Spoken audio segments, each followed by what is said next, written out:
আজকে স্প্ল্যানেটে এসে আমি দেখো বাবলস কাকুর পেছন পেছন ঘুরে বেড়াচ্ছি। আমার এই বাবলস গুলো কি ভালো লাগে।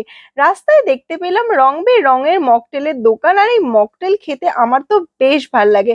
তাই জন্য স্ট্রবেরি মকটেল অর্ডার করে দিলাম। কি একটা সিরাপ ছিল, তার উপর স্ট্রবেরি পাল্প দিয়ে দিল। আর জানো, এই বরফটা ভাঙার সময় আমার বোনের চোখে এক টুকরো ঢুকে গেছে। দিয়ে দিল বরফ, তার উপরে দিয়ে দিল সোডা। মকটেলটার দাম নিচ্ছে 40 টাকা। সেই বন্ধুর বিয়েতে খেয়েছিলাম আর এই খাচ্ছি। লাল রঙের, দেখতে তো দারুণ লাগছে। এই দেখো ফাইনাল লুকটা, ও হো হো কি দারুণ দেখতে লাগছে। তোমরা কোন কালারের মকটেলটা খেতে খুব পছন্দ করো সেটা কমেন্ট করে জানিও। এই মকটেলটা আমার খুব একটা ভালো লাগেনি, কারণ এতে লেবুর একটা ফ্লেভার আছে। শুধু স্ট্রবেরি ফ্লেভারের হলে বেশি ভালো লাগতো। একটু টক টকও লেগেছে, যেটা আমার একদম ভাল লাগছে না। একটু মিষ্টি হলে ভালো লাগতো। টাটা। সাবস্ক্রাইব করে দিও।